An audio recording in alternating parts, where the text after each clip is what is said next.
नाशिक अनधिकृत बांधकाम पाडकामावेळी झालेला दंगलपूर्व नियोजित कट होता अशी माहिती समोर आलेली आहे। 16 एप्रिलला पोलिसांवर झालेल्या दगडफेकीमध्ये दंगलखोरांच्या जामीन रकमेसाठी 2 एप्रिलला व्यापाराचं अपहरण करण्यात आलं। 2 एप्रिलला मास्टरमाइंड शाकीर पठाणनं खंडणीसाठी अपहरणाचा प्लॅन केलेला। नाशिक पोलिसांवर झालेल्या दगडफेकीमध्ये आरोपी असलेल्या टिप्पर गँगचा समीर पठाण उर्फ छोटा पठाण याचा जुगार अड्डा पोलिसांनी उद्ध्वस्त केलेला आहे। इंद्रनगर पोलीस परिसरामध्ये अवैधपणे जुगाराचा अड्डा चालवत होता। गुन्हे शाखेने छापा टाकत 70 लाखांचा मुद्देमाल जप्त केलेला आहे। व्यापाऱ्यांचं अपहरण आणि खंडणी प्रकरणात समीरचा सहभाग असल्याची शक्यता आहे।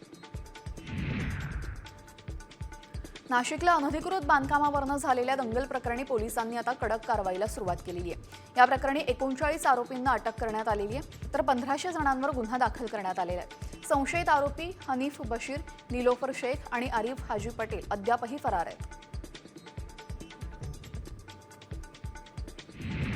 नाशिकच्या मालेगावमध्ये 3 ठिकाणी ईडीनं छापेमारी केलेली आहे। बोगस जन्म दाखले प्रकरणामध्ये अटकेत असलेल्या तवाब शेखच्या घरात ईडीकडनं झाडाझडती सुरू आहे। बनावट जन्म आणि मृत्यू प्रकरणामध्ये ईडीने मनी लॉन्ड्रिंगचा गुन्हा दाखल केलेला आहे। पोलिसांनी दाखल केलेल्या 16 वेगवेगळ्या एफआयआरच्या अनुषंगानं ईडीनं गुन्हा दाखल केलेला आहे।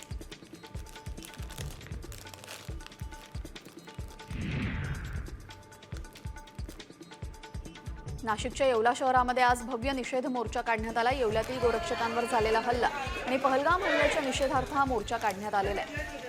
तर शहरामध्ये सकाळपासूनच कडकडीत बंद सुद्धा ठेवण्यात आलेला आहे। हिंदूंवर वारंवार होणारे हल्ले थांबवावे अशी मागणी यावेळेस त्यांच्याकडनं करण्यात आलेली आहे।